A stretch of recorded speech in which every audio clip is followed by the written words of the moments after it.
Here's how we closed a $70,000 wholesale deal in Bradenton, Florida. So let's talk a little bit about what made this deal unique. First of all, this was the PPL lead that we called during the last 50-50-50 challenge. So let's listen to RJ do his thing on closing this deal. Hello, Hi, is Stella there? this is she. Hey, Stella, this is RJ Bates calling about your property there on Yellow Top. I think you had Okay. entered it on my website a while back and said you might be interested in selling that property. You still looking to sell? Maybe, if the price is right. What's that right price? I don't know. Give What? me one. Ha! All right. Well, I'm gonna have to get a lot of information out of you so I can do that. What's going on with the property? Nothing. I'm living in it. All right. You gonna tell me anything about it? I mean, because I'm assuming we're gonna have to talk about hundreds of thousands of dollars, so I need a little bit of info. Okay, I'm gonna give you some. All right. It needs a new roof.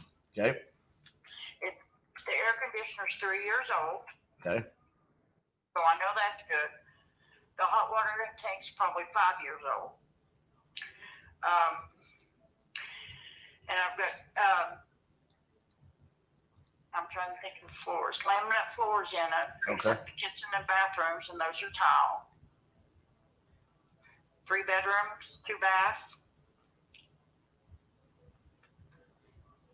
And what else you want to know? How long you lived there? Oh, I've been here about 15 years. Okay. How old are those floors? They're probably 8 years old. 8 years old. Yeah. Are they still in pretty good shape, or do you think they might need to be replaced? They're still in pretty good shape. There's a couple of the eaves, I don't know what you call it, but between the doorways, Yep. there's a couple of those things missing. But other than that, they look real good. Okay. What about the windows? Because I know that's kind of a big deal in Florida. Well, the windows are good. I mean, I haven't changed the hurricane-proof windows or anything. They're just they're the windows that were in here when I bought it. Gotcha. Is the square footage like 1278? Is that correct? No, I think it's a little bit less than that. Okay. All right.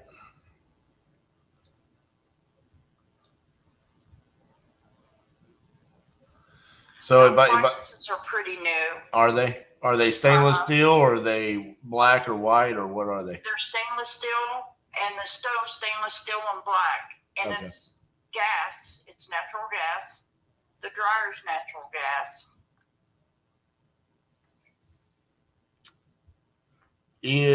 If I were to say, hey, here's how much I can give you, and you said, yeah, that's a good number, when would you want to close? Like, what's your timeline look like? 30 to 45 days. Okay. So you have a place to go in 30, 45 days? I will, Okay. if the price is right. You're like, I'll find somewhere. Yeah. I got you. All right. But the backyard's in pretty bad shape, too. It's just the grass. You're going to have to sod it or something. So it's just like dirt. There's no grass Yeah, back there? most of it, yeah. Gotcha. Anything else that would need to be worked on, or? Rescreen the patio. Gotcha. No pool, right? No. Okay. I wish I wouldn't be talking to you. I gotcha. All right, give me a few seconds here. I'm looking up to see what I can do. So it sounds like it needs a little bit of work, but not like over the top full remodel, right? Right.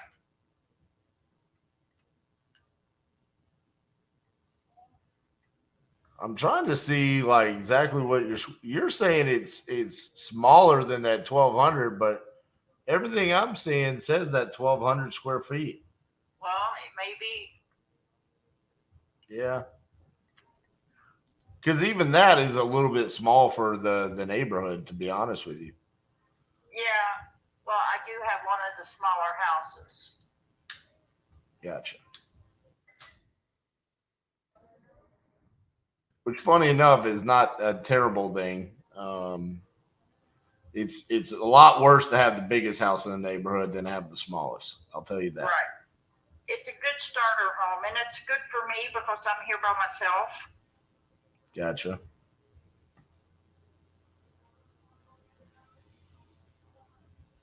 And we did put brick pavers down on the patio. Okay.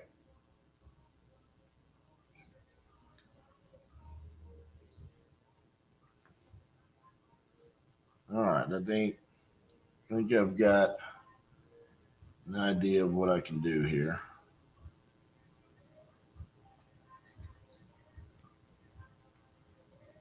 I'm probably going to be in the low 200s.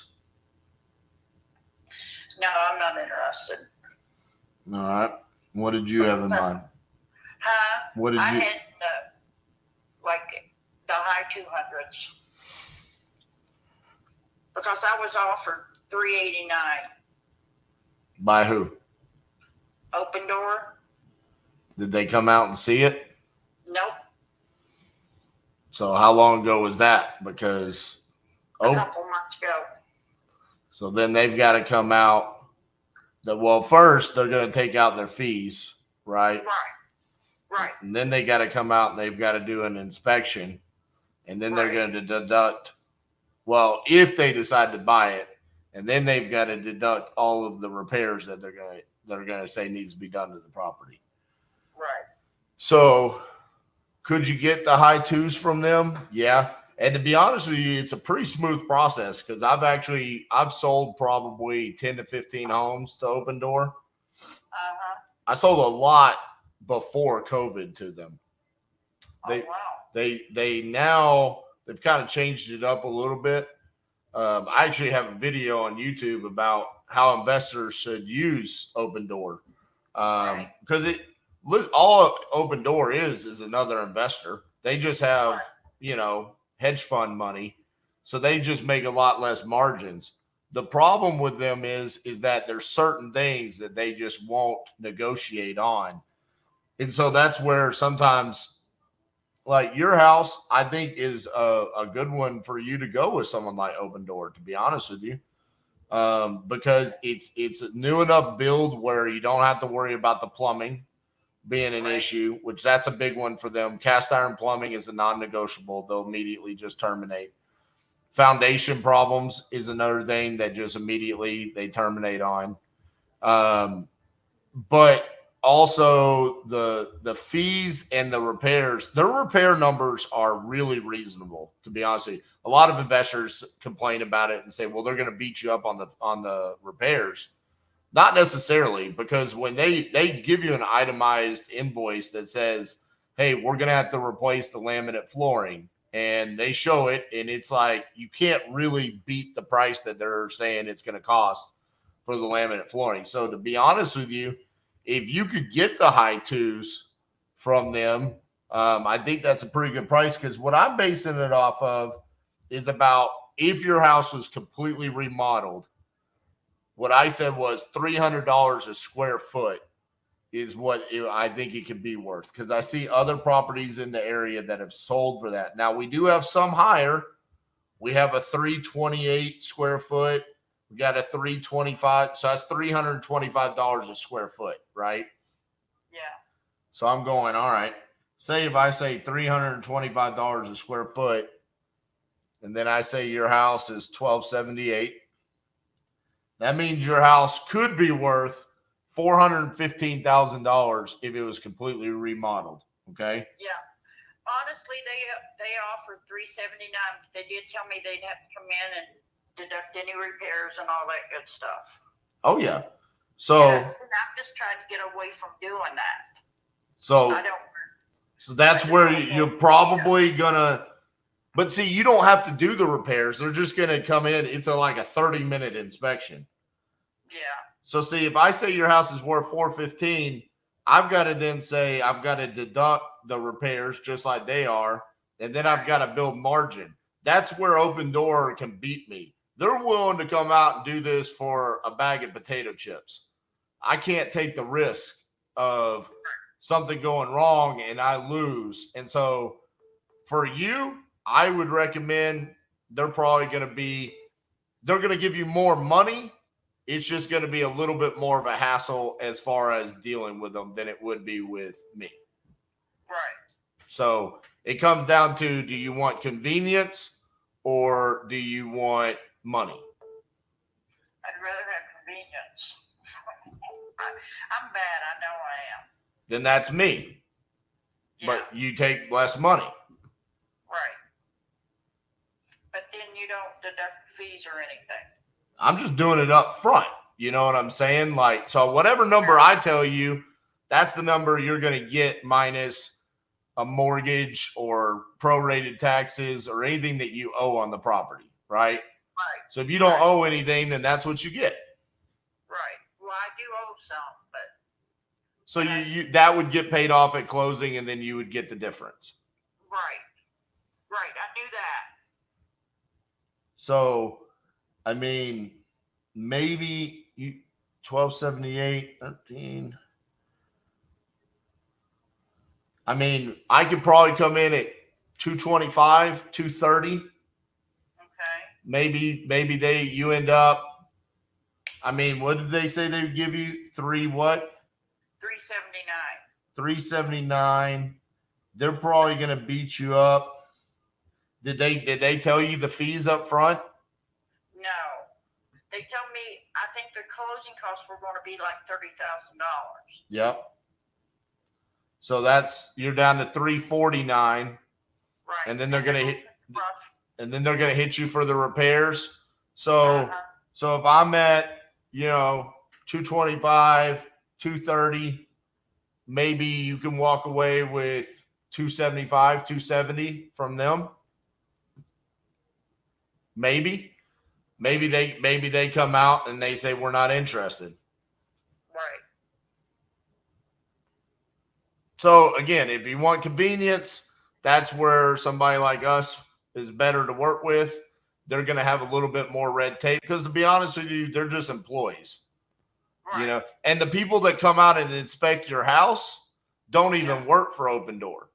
They work for a third-party company, so they just come out and they'll just mark you for everything, and then they ship that off to a guy at a desk, and he looks at it and he goes, "Oh, we need to replace 5 doors." Well, in their little system, a door costs $150. So 5 times 150. They're just going to say they're going to mark down whatever the inspector tells them to. That's just how it works. Yeah.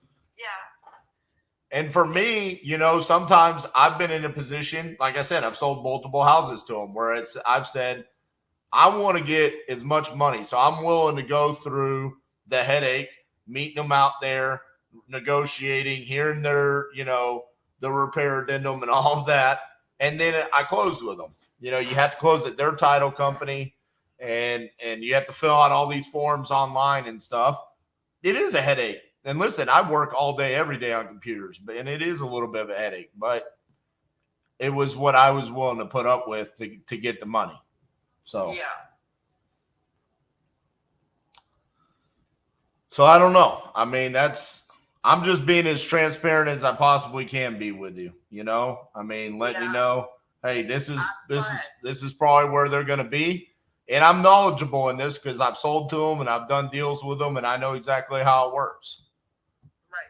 Now, let me ask you something else. If I make money off this house, which I will, they're going to hit me with capital gains taxes, right? Well, how long have you owned it? Oh, 20 years. Long time. So I'm not a tax expert, so I don't want to tell you anything that, but I don't believe you're going to get hit with capital gains taxes because of how long you've owned it. Now I think you need to talk to a tax expert about that. Another thing is you can reinvest that money as well. Yes, I could put the money in another house, which I Correct. thought I would do. Right. there's a lot of different things that you could do there. And there's people a lot more not. Listen, what I do is I buy and sell real estate. And so for me on the tax side of things, I'm a real estate professional. So I just get taxed a flat amount because of the amount of transactions I do. So sometimes when it comes to like an owner occupant in your position, I would say, hey, there's people a lot more knowledgeable about what that means to you. Because to be honest with you, not many people talk about that, just to be honest with you. As strange as that sounds, I think people just know, the only two things that are guaranteed in life are death and taxes, right? Exactly. So can I get back with you in a couple of days? Absolutely. What if I call you on Monday? Does that give you some time to think about it over the weekend, and then I can call you on Monday and we can discuss a little bit further? Yeah, that would work perfect.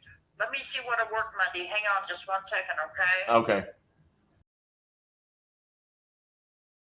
Okay, Monday I work 10 to 6.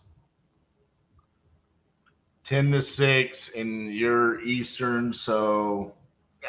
What is that my time? That is, I'm Central, so I'm in Texas. 10 o'clock is 9 o'clock here. So 9 to 5. So I can call you after 5 o'clock here. So how about I call you at 5? I'll call you at 6:30 on Monday. Okay? All right. Thank you. Hey, save my cell phone number so you have it. So when I call you on Monday, you know it's me. Okay? Okay. Thank you. Thank you. Bye-bye. Bye-bye. I'm just going to let y'all know what you just saw right there was fucking magical. That's my favorite call. The other ones I just had to shut up. That right there was fucking skill. I don't care what anybody says. I read that shit like a book, baby. Watch me pump Open Door up. Well, really, I already knew what her pain was. What matters to you, ma'am? Money or convenience? I already knew it was convenience. Notes. Read this one. All right. Animal Farm, 2003. That means something to me. Boom. Offered 2.5, 230. She has an offer. Open door for 279. Here we go. Hello, this is RJ. Hi, RJ. This is Stella Polich. How are you? Hey, Stella. How are you doing? I'm doing good. So I was just following up with you about our conversation that we had about Yellow Top. Did you make a decision there between us and Open Door? All righty. Well, I'm glad you came to that decision. It was funny. We had such a good conversation, and I felt like you were going to do that, but every time I really strongly feel that way, I end up being dead wrong. So I'm glad that when you didn't answer the phone yesterday, I was like, oh man, I don't think Stella liked me. No, actually, RJ, I went home and I left my cell phone in the car, and I didn't think about it until 11 o'clock last night. Oh, I gotcha. Well, that's funny. Well, okay, let's do this, Stella. So here's what I've got.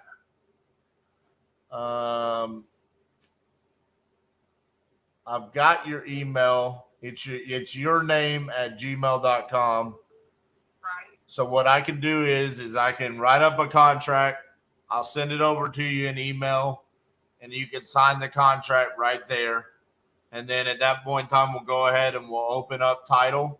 And then you're occupying the property right now, right? Yes, I am. And you've got kind of a funky work schedule, don't you? Yes. So what days are best for us to come out and take a look at the property? Well, it depends on when you're going to be. I mean, when you can. But like next week, I'm off Friday. Wait a minute. Let me look. Okay, next week I am off Monday and Thursday. Monday and Thursday. Okay. Yes. And if there's another day, I can see what time I can be there. I can tell you. Okay. So what I'm going to do is I'm going to send over that contract to you. Are you going to be able to look at that and get that signed today? Yeah, I'll get it signed after I get off work. I'll look at it after I get off work. I'm working again till 6. Okay. And then I'll let you know what I think. Okay, sounds good. I'll get that sent over to you and let me know if you have any questions, okay? I will. All right, thank you, Stella. Bye-bye. Bye-bye. Boom! Take that, open door.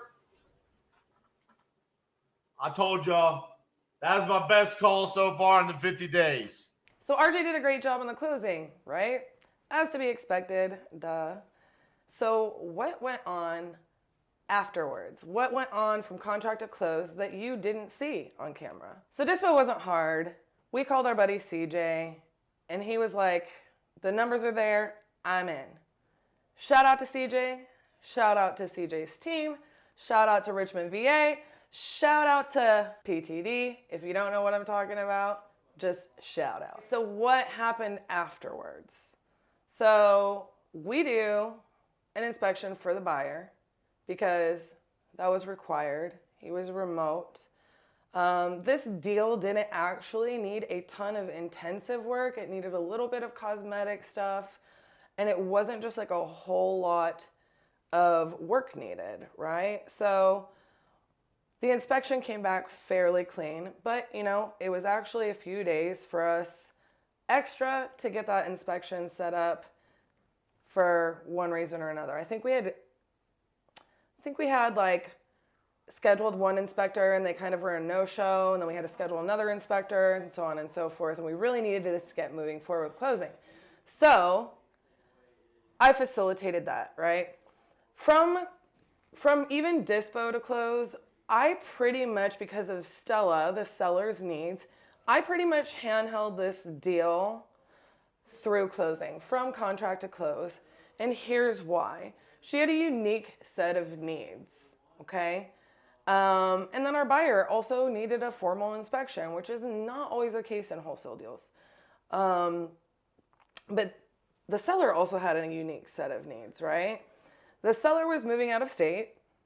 She was moving to be near her family, be with her daughter. So I'm pretty qualified to help her in this situation in that I spoke to another realtor, a friend of ours in Alabama, which is where she was moving. And I helped coordinate, her looking for a place to live in that location, right? We had to do a seller holdback. I helped her coordinate everything from packing to getting her mover scheduled to, actually giving her job notice and everything like that, right? So I was very hands-on through that closing process because that was this seller's motivation. You heard the closing. She probably could have gotten a little bit more, but because we were giving her an added layer of taking a lot of the problems and stresses involved with this move off of her hands, we solved a lot of problems for her. To her, that was worth what we made on the deal, which makes absolute sense. So in essence, there was a lot of additional phone calls. There was a lot of extra setting up and coordination for this seller. And then if you've never closed a deal in Florida, they can kind of be persnickety, right? So what happens when you have a good relationship of solving the problems, taking the stresses of moving away from a seller? Because I don't know about y'all, but for me, moving and packing is stressful enough. Like that is stressful enough, especially when you aren't in this field and you have an out-of-state move, your job, your packing, etc. She didn't want to make any of the repairs, small as they might be, to somebody in the industry. To your traditional home seller, that can be a lot. She didn't have the money to do the repairs. She didn't even have the money for this larger move that was going to be more costly, a more costly move than moving 2 blocks away and having your buddies load up their truck beds, etc. So in other words, this was worth it to her. We took a lot of stress on her just by knowing what it's like, just by being able to sit in that seller seat, just by understanding, by coordinating with top tier professionals who are people we've worked with before, our industry friends, if you will, including the title company. You know, if you've never closed a deal in Florida before, like I said, there is something to be said with working with a title company and attorney that seriously can make or break a deal. And that's because they can get complicated. And so when you run into an inevitable problem, and I'll just give you the example on this deal. We get everything ready to close. We get through that inspection. She's getting packed. She's giving her job notice. Everything is good. Titles come back, etc. And then what happens? The HOA decides to be the Karen of the deal. Not the Stella, but the Karen of the deal. Stella's the seller. So the HOA is not going to transfer, right? Because there are violations, okay? So these violations of the HOA are as follows. They demanded, and the way they wrote this up, let's just wait, time out, pause. The way they wrote this up, okay, it sounded like she was going to have to re-side her house. No joke. The way that they wrote this up. The HOA violations were they needed to trim a tree. She needed to like trim back some bushes. And then there was discoloration on the siding of the house. The house was stucco, okay? So there was also some vines like growing up part of the side of the house, okay? It's in Florida. None of this is really that weird. All that really ended up happening is, first I talked to Stella and I'm telling her, hey, I know the way that this is sounding and no, I don't think you're gonna have to, can you go take pictures of this? So we don't wanna delay closing any more than is necessary. But these repairs are going to have to be done prior to closing, which is what Stella was trying to avoid. And here I have masterfully taken as much stress off of her as possible, coordinated this whole closing, done so much behind the scenes to just make sure she knows what she needs to know. I answer any questions that she has, but she's not overwhelmed with stuff she doesn't need to deal with, right? So going that extra mile, and here this issue comes up and I've got to talk to her about it. And this was one of her motivations, to not have to mess with this stuff. And here the HOA was, you know, basically saying it's in violation and we're not going to be able to transfer. Therefore, we're not going to be able to close unless these things are solved. So I talked to Stella and I'm like, look, these don't sound as bad as the paperwork makes them sound, okay? They're not going to force you to reside your house. They're not going to force you to do this. They're not going to force you to do that. Let me just take a look. Shoot me some pictures. So Stella shoots me some pictures, and I'm like, look, we can hire a handyman if you really want us to, because this is not these were not costly repairs. I said, we can hire a handyman if you want us to. I believe that could be power washed, and the rest of that can just be literally handled with some hedge trimmers, right? Like these were not like egregious things. This was the HOA being excessively nitpicky, right? And hindering the closing after we've already lined all of this up, not just with title, not just with seller, just with buyer, but her entire move. She turned in her job notice. Like, are you kidding me? So she said, nah, hold my beer, right? And you'll see a picture of Stella actually doing this work herself that she sent me the following Saturday morning. And I believe we got this like on Thursday. So within 48 hours, she is nipping this stuff in the bud. And it was so hilarious. She said, I'm gonna phone a friend. She phoned one of her friends. They got out there with them hedge trimmers and that power washer and they had that stuff done. They had already told that HOA representative they better be by on Monday because they were holding up closing, et cetera, et cetera. So it ended up not overly delaying closing, right? But here's my point in all of this, because We had told Stella, we will do everything we can to take any of the burden or stress or irritations or difficulties. We're the experts in this field. We're going to take as much of that off of you as possible. When a problem did come up, she was on our team. She was on our side, right? When you handle your business like this, right? There's too many people in this industry who assign a contract and check out and expect to make these kinds of fees. They're not thinking about not just the seller's initial problems that they're solving, they're just not also thinking about that closing coordination process. And this is something that I preach in Titanium University all of the time, okay?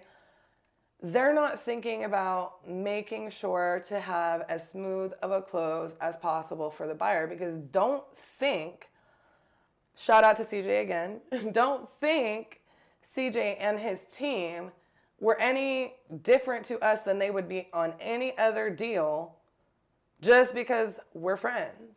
No, business is business. And I respect the hell out of CJ for being like that, because that's how we are. We may care about you, we may be friends, but we're going to handle business, you're going to handle business. And when it comes to business, yeah, we had to communicate with them. We had to make sure to adjust paperwork, et cetera, et cetera. So it wasn't something that we just get to check out from and make this kind of fee, make this kind of deal go down, and make it go down smoothly. Do the things that set you apart from these people who want to just push paperwork and check out. Because I can promise you, most people in this industry wouldn't have gotten this deal to the closing table because they wouldn't have been willing to go the extra mile to coordinate all of those things and make sure everybody treated each other, in all of the parties in the transaction, like we're all on the same team here. Although I can't say that I was on Team HOA on this one. And that's how we closed a $70,000 wholesale deal in Bradenton, Florida.